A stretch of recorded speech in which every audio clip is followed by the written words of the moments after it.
Olá, tudo bem? Hoje nós estamos aqui para tratar a respeito do recurso ordinário constitucional. Esse recurso ordinário constitucional é uma modalidade de recurso que permite ao STF e ao STJ analisar questões que envolvem direito subjetivo das partes, aprofundando, por exemplo, na análise de provas e de fatos, o que não acontece nos chamados recursos de natureza extraordinária, que são o recurso especial para o STJ e o recurso extraordinário para o STF.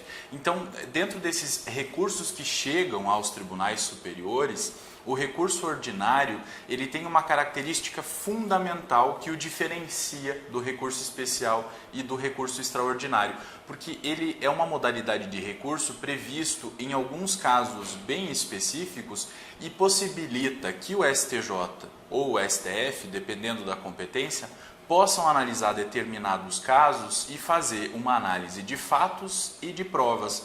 Porque no caso do recurso ordinário, é como se o STJ e o STF atuassem como tribunais de apelação, como cortes de apelação, e não como cortes de precedentes, que é a função primordial desses tribunais na análise dos recursos especial e extraordinário. E se diz que esse recurso ordinário é um recurso ordinário constitucional porque a previsão desse recurso está na Constituição Federal.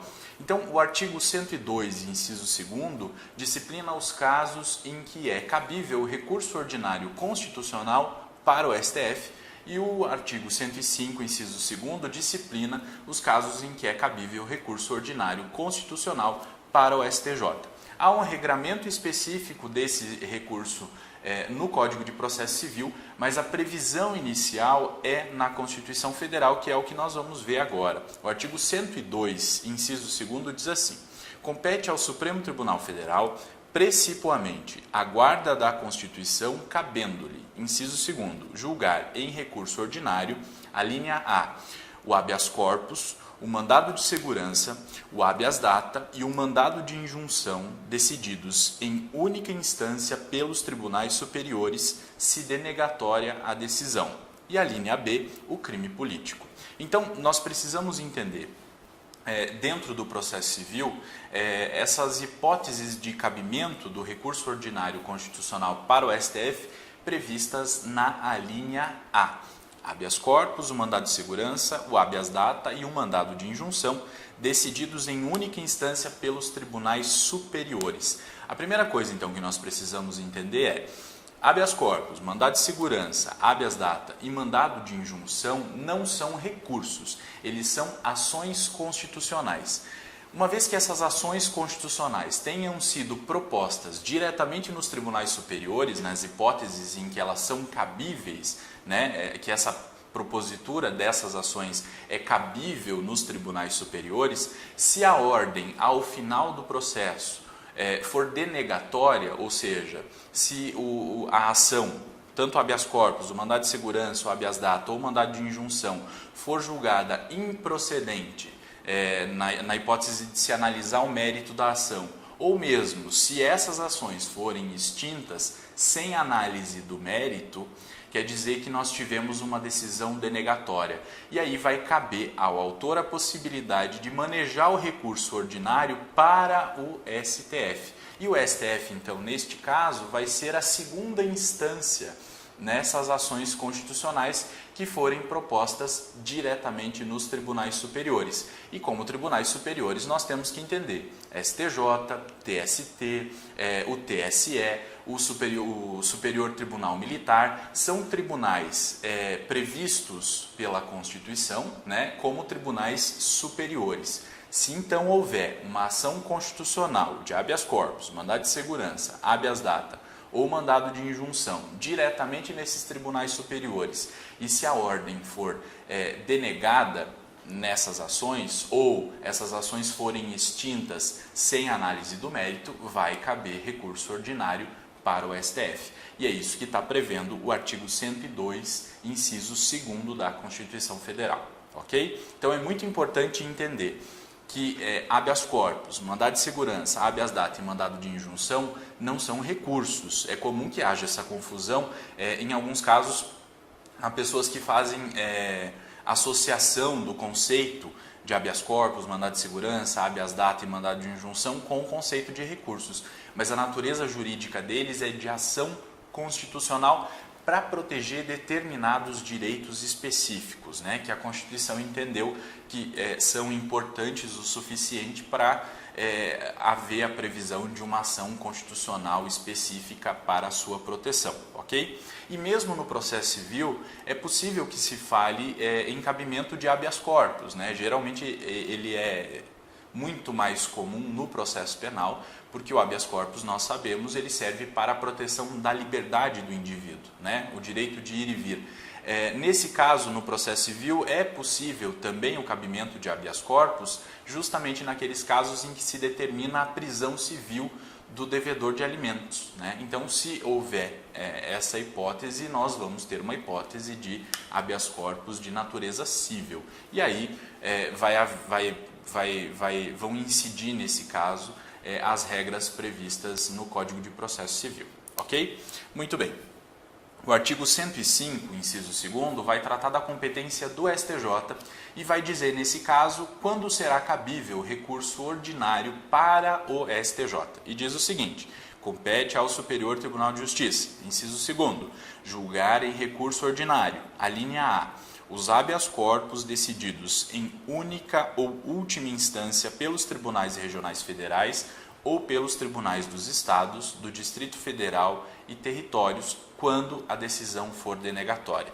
Então, sempre que se estiver diante de habeas corpus, aqui para o nosso caso do processo civil, tem que ser um habeas corpus de natureza civil, que foi decidido em única, ou seja, o habeas corpus foi proposto diretamente no tribunal, ou última instância, nos tribunais regionais federais, ou nos tribunais de justiça dos estados ou do Distrito Federal, vai caber recurso ordinário para o STJ. Então, nesse caso, o STJ vai fazer a análise dos fatos e das provas relativos àquele habeas corpus, né, e vai julgar aquele habeas corpus em grau de recurso por meio do recurso ordinário.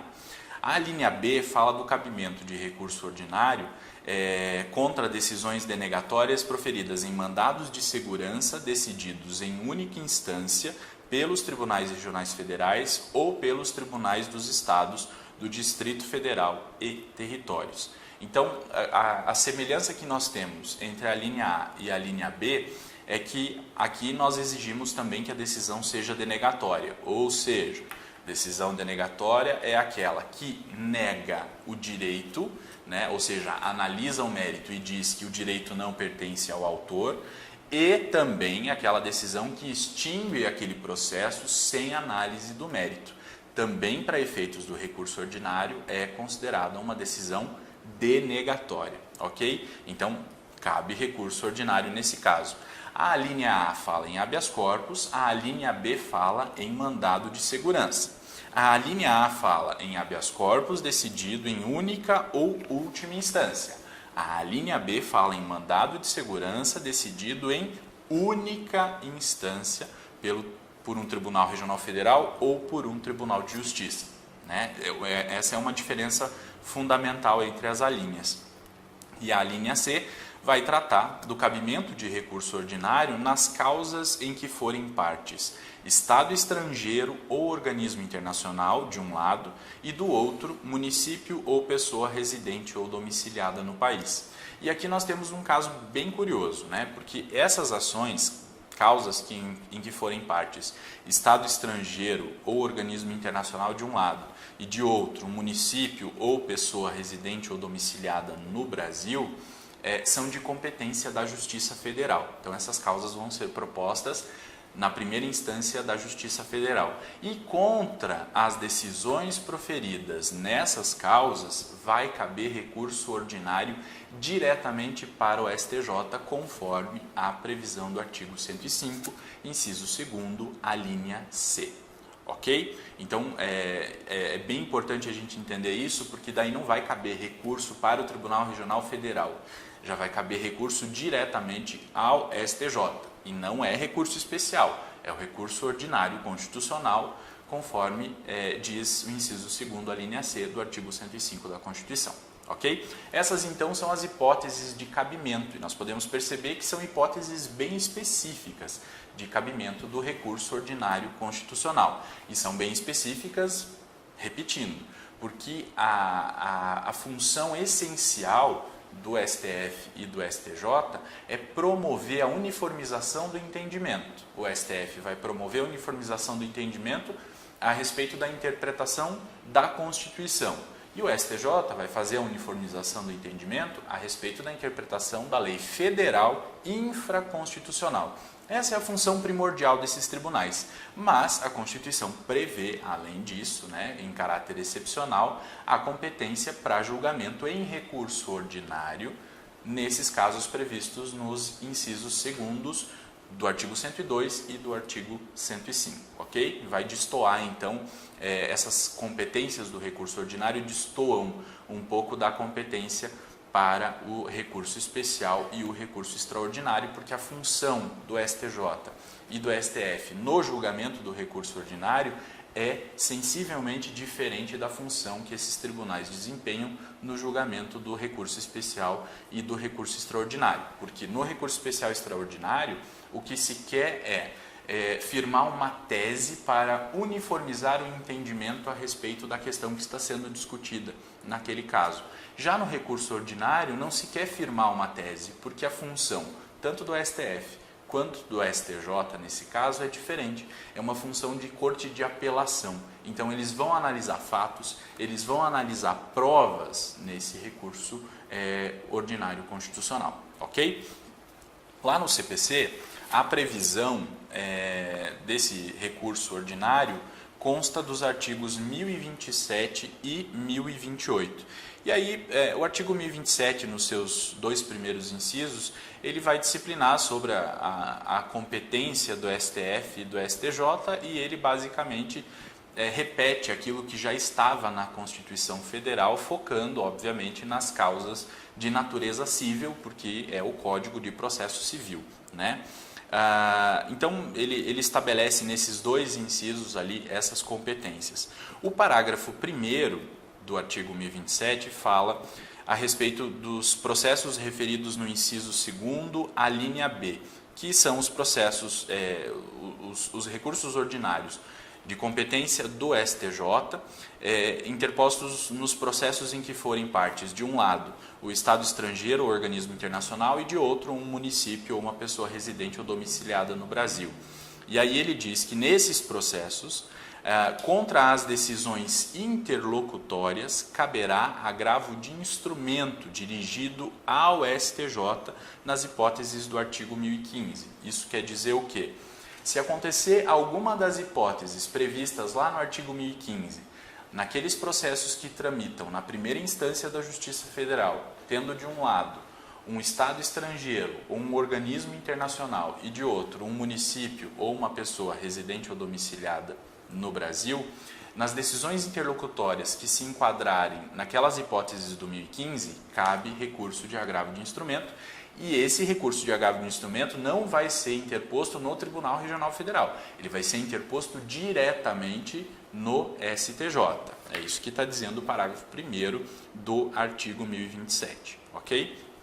Já o parágrafo 2º diz que aplica-se ao recurso ordinário o disposto nos artigos 1013, parágrafo 3º, e 1029, parágrafo 5º. E aí nós precisamos ir lá no artigo 1013, parágrafo 3º, para saber sobre o que ele disciplina. E ele diz, o 1013, o caput, diz que a apelação devolverá ao tribunal o conhecimento da matéria impugnada. O parágrafo 3º diz: se o processo estiver em condições de imediato julgamento, o tribunal deve decidir desde logo o mérito quando, inciso 1º, reformar sentença fundada no artigo 485, que são aqueles casos de sentenças proferidas em processos que resultam na extinção do processo sem análise do mérito.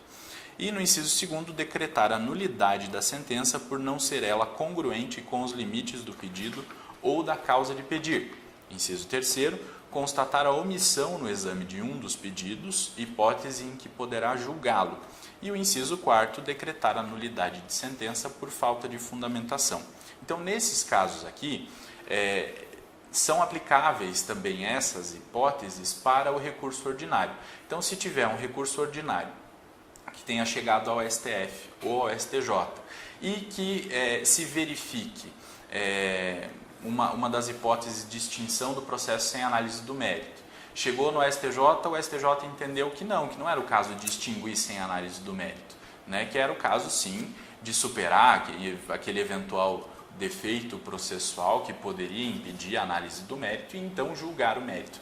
Em vez do STJ devolver o processo para a instância inferior para que então seja proferida uma nova decisão, se todas as provas já tiverem sido produzidas, se a causa já estiver madura, pode o STJ mesmo, ou o STF, na hipótese de ser um recurso ordinário para o STF, julgar a causa no estado em que ela se encontra. Ok? Então, essa é uma regra própria da apelação e que passa a ser aplicada também ao recurso ordinário, conforme a previsão do parágrafo 2º do artigo 1027, que diz que se aplica essa regra do artigo 1013, parágrafo 3º, ao recurso ordinário. E esse mesmo parágrafo 2º do artigo 1027 diz que aplica-se ao recurso ordinário disposto no artigo 1029, parágrafo 5º. E aí, nós temos que ir lá no artigo 1029, parágrafo 5º, e nós vamos perceber que o 1029 está tratando de recursos especial e extraordinário, que nós já vimos, inclusive, né? E o parágrafo 5º diz que o pedido de concessão de efeito suspensivo a recurso extraordinário ou a recurso especial poderá ser formulado por requerimento dirigido. E daí, ali nos incisos, ele vai dizer a quem deve ser dirigido o requerimento para atribuição de efeito suspensivo, dependendo de em que fase que está esse processo. Só que tem um porém, há uma discussão na doutrina a respeito do cabimento mesmo do artigo 1029, parágrafo 5º, à sistemática do recurso ordinário constitucional. Nós vimos que o artigo 1027, parágrafo 2º, é textual em dizer que aplica-se o parágrafo 5º do artigo 1029 ao recurso ordinário constitucional.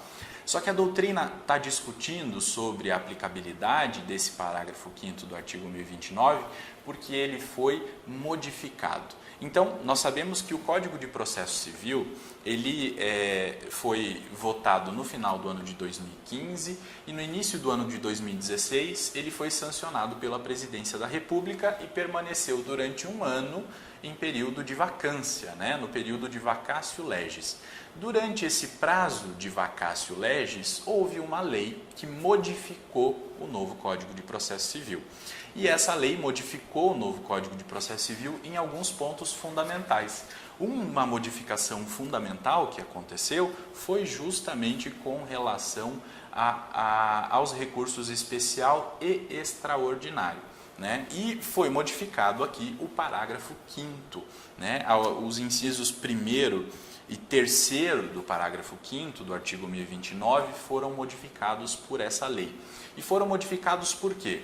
Como nós vimos quando nós estudamos recurso especial e recurso extraordinário, a proposta original do novo CPC era de que o exame de admissibilidade do recurso especial e do recurso extraordinário não fosse mais feito, como era feito no CPC de 73, no juízo aquó, né, no juízo da segunda instância, no juízo que havia proferido o acórdão contra o qual foi interposto o recurso especial ou o recurso extraordinário.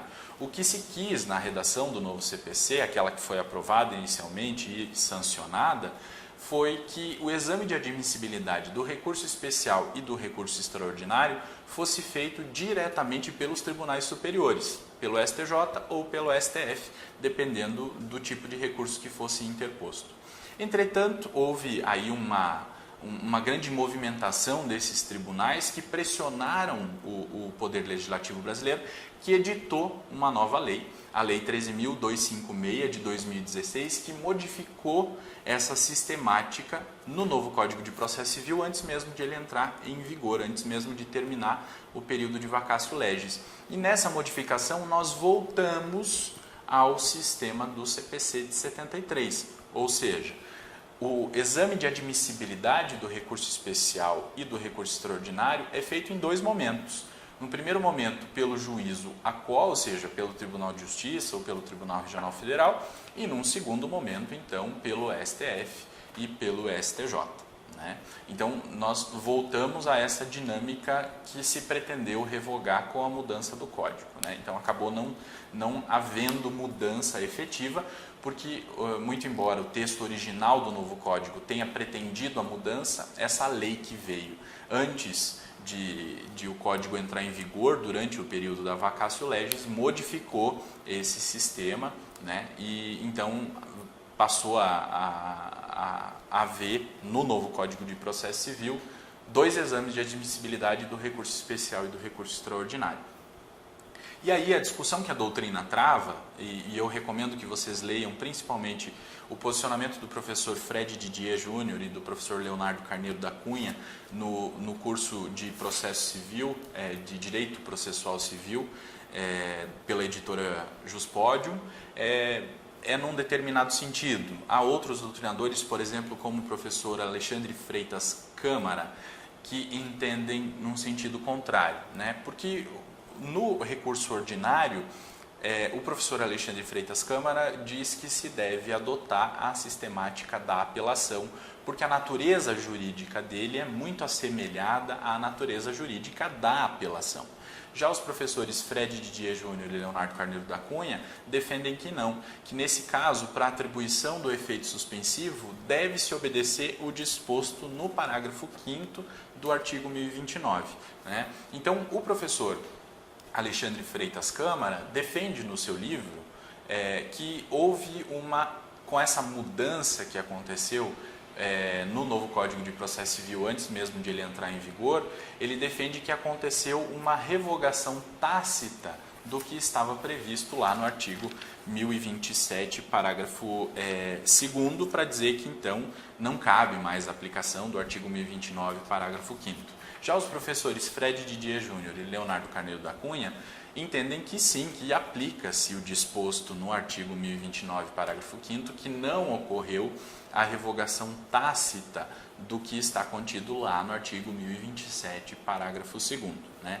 Então, nós precisamos agora aguardar para ver como a doutrina vai continuar se posicionando a respeito disso e principalmente saber depois como os tribunais vão se posicionar com relação a isso. O que o professor Alexandre Freitas Câmara defende é que se aplique para a atribuição do efeito suspensivo o contido no artigo 1012, que trata da apelação.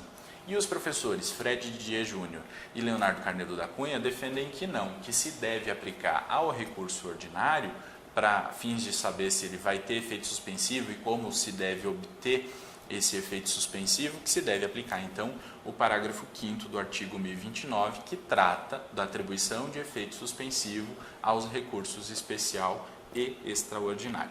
De todo modo, nós temos que aguardar para ver como essa discussão vai desaguar, né? Onde ela vai desaguar e para que lado que os tribunais irão na análise dos casos concretos que chegarão a eles, certo?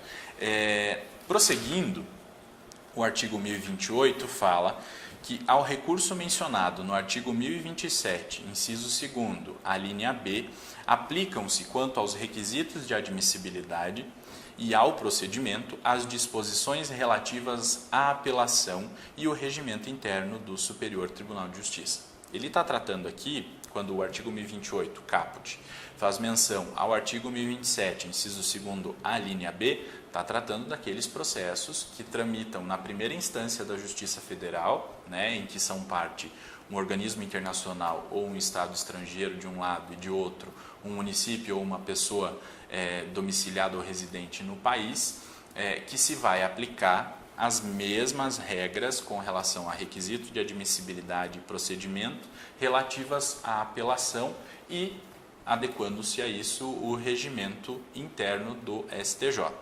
Já o parágrafo 1º diz que na hipótese do artigo 1027, parágrafo 1º, aplicam-se as disposições relativas ao agravo de instrumento e o regimento interno do STJ. Está tratando daqueles casos de decisões interlocutórias proferidas nesses processos aí, envolvendo organismo internacional ou Estado estrangeiro, né?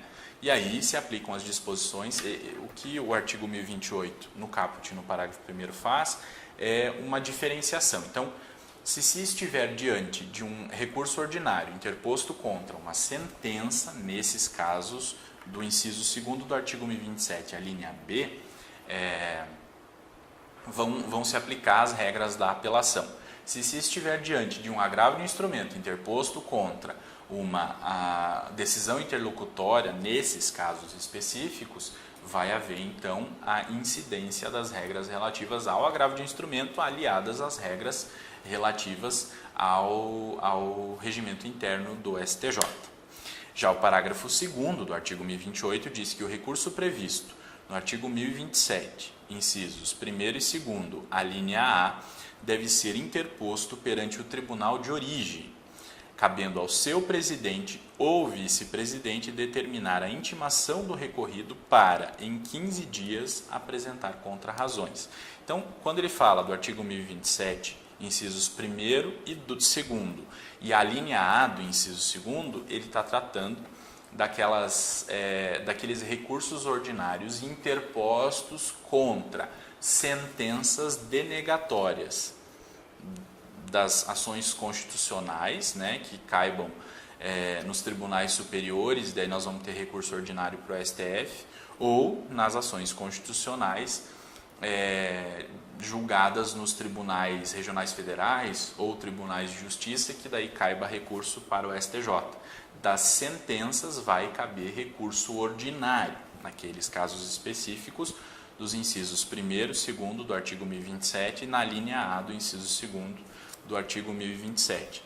E aí, ele está dizendo do procedimento, deve ser interposto perante o tribunal de origem, né? Então, se for um recurso ordinário que deve ser julgado pelo STF, contra uma decisão proferida pelo Tribunal Superior do Trabalho, por exemplo, vamos interpor o recurso ordinário constitucional lá no Tribunal Superior do Trabalho, cabendo ao presidente ou vice-presidente, daí isso vai depender do regimento interno do tribunal, determinar a intimação do recorrido para que ele apresente as suas contrarrazões no prazo de 15 dias. Esse é o procedimento no juízo a quo do recurso ordinário constitucional. E aí o parágrafo 3º diz que, fim do prazo referido no parágrafo 2º, os autos serão remetidos ao respectivo Tribunal Superior, independentemente do juízo de admissibilidade. Então, findou o prazo do parágrafo 2º, que é o prazo para as contrarrazões, o juízo a quo do recurso ordinário constitucional não fará juízo de admissibilidade. Deve remeter os autos para o tribunal competente, STF ou STJ, e então lá no STF ou no STJ é que será feito o juízo de admissibilidade do recurso ordinário constitucional, para saber se é cabível, se é tempestivo e tudo mais, certo? Então, nesse caso, o juízo de admissibilidade não é feito no juízo a quo. O juízo de admissibilidade é feito no juízo ad quem, ou seja, no tribunal para onde for remetido o recurso, o tribunal que deve julgar o recurso, que vai ser o STF ou o STJ. E aqui é justamente mais nesse ponto que reside aquela polêmica doutrinária, né? Porque quem defende, por exemplo, que se aplicam as regras para concessão de efeito suspensivo próprias da apelação, se baseia justamente no parágrafo 3º para dizer, olha, o juízo de admissibilidade é idêntico ao da apelação. O juízo a quo, que é aquele que proferiu a decisão contra a qual vai ser interposto o recurso ordinário, não faz juízo de admissibilidade no recurso ordinário e não faz juízo de admissibilidade também na apelação. Nesse caso, eles são idênticos. Não dá para adotar, diz essa doutrina, a mesma regra do recurso especial e do recurso extraordinário para atribuição de efeito suspensivo ao recurso ordinário, porque a sistemática do juízo de admissibilidade é diferente. No recurso especial e extraordinário, tem juízo de admissibilidade no juízo a quo e tem juízo de admissibilidade no juízo ad quem. No recurso ordinário constitucional, não. No recurso ordinário constitucional, só tem juízo de admissibilidade no juízo ad quem, ou seja, para onde eu vou destinar aquele recurso. Ok? Então, essa é a a grande discussão a respeito do recurso ordinário constitucional. E essas são então as lições que nós temos que entender a respeito desse recurso.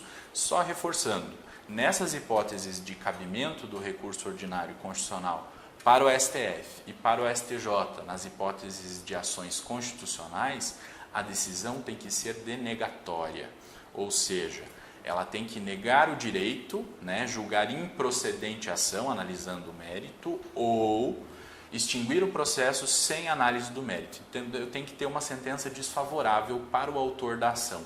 E é o autor da ação nessas hipóteses, do artigo 1027, inciso 1º, e do artigo 1027, inciso 2º, a linha A, que são recursos próprios do autor da ação constitucional, certo? Porque a decisão tem que ser denegatória, seja analisando o mérito, seja extinguindo o processo sem análise do mérito. Ok? Era isso então sobre recurso ordinário constitucional. Nos vemos na próxima. Até já.